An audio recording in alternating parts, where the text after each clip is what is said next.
Hi friends, ನಾವಿವತ್ತು ಮೂಲಂಗಿ ಪಲ್ಯ ಹೇಗೆ ಮಾಡೋದಂತ ನೋಡೋಣ. ಅದಕ್ಕೆ ಬೇಕಾಗಿರೋ ಸಾಮಗ್ರಿಗಳು: ಅಡುಗೆ ಎಣ್ಣೆ, ಸಾಸಿವೆ, ಜೀರಿಗೆ, ಕರಿಬೇವು, ಹಸಿಮೆಣಸಿನಕಾಯಿ, ಈರುಳ್ಳಿ, ಮೂಲಂಗಿ, ಅರಿಶಿನ ಮತ್ತು ಹಸಿ ಕೊಬ್ಬರಿ.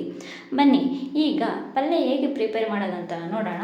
ಅದಕ್ಕೆ ಫಸ್ಟು ಸ್ಟವ್ ಮೇಲೆ ಪಲ್ಯಗಂತ ಒಂದು ಬಾಣಲೆ ಇಟ್ಬಿಟ್ಟು ಒಗ್ಗರಣೆ ಹಾಕಬೇಕು. ಒಗ್ಗರಣೆಗೆ ಸ್ವಲ್ಪ ಎಣ್ಣೆ, ಸಾಸಿವೆ, ಜೀರಿಗೆ ಮತ್ತು ಕರಿಬೇವು ಹಾಕಬೇಕು. ಕರಿಬೇವು ಹಾಕಿದ್ಮೇಲೆ ನಮಗೆ ಮನೆಗೆ ಎಷ್ಟು ಖಾರ ತಿಂತೀವೋ ಅದಕ್ಕೆ ಅನುಗುಣವಾಗಿ ಮೆಣಸಿನ್ಕಾಯಿ ಹಾಕಬೇಕು. ಮೆಣಸಿನ್ಕಾಯಿ ಸ್ವಲ್ಪ ಫ್ರೈ ಮಾಡಿದ್ಮೇಲೆ ಸಣ್ಣದಾಗಿ ಹಚ್ಕೊಂಡಿರೋ ಈರುಳ್ಳಿ ಹಾಕಬೇಕು. ಈರುಳ್ಳಿ ಸ್ವಲ್ಪ ಫ್ರೈ ಮಾಡಬೇಕು. ಸ್ವಲ್ಪ ಕೆಂಪಗಾದಮೇಲೆ ಈರುಳ್ಳಿ ಸಣ್ಣದಾಗಿ ಹಚ್ಕೊಂಡಿರೋ ಮೂಲಂಗಿನ ಹಾಕಬೇಕು. ನಾನು ಒಂದು 2-3 ಮೀಡಿಯಮ್ ಸೈಜ್ ಮೂಲಂಗಿ ಕಟ್ ಮಾಡ್ಕೊಂಡು ಹಾಕ್ಕೊಂಡಿದ್ದೀನಿ. ಮೂಲಂಗಿ ಸ್ವಲ್ಪ ಮೆತ್ತಗಾಗೋರು ಎಣ್ಣೆನಲ್ಲೇ ಫ್ರೈ ಮಾಡಬೇಕು. ಬೇಗ ಮೆತ್ತಗಾಗಬೇಕಂದ್ರೆ ಹಿಂಗೆ ಪ್ಲೇಟ್ ಮುಚ್ಚಿ ಒಂದು 2 ನಿಮಿಷ ಬಿಡಬೇಕು. ನೋಡಿ, ಈಗ ನಾನು ಒಂದು 2 ನಿಮಿಷ ಬಿಟ್ಟು ನೋಡ್ತಾ ಇದ್ದೀನಿ. ಆಲ್ಮೋಸ್ಟ್ ಮೂಲಂಗಿ ಮೆತ್ತಗಾಗಿದೆ.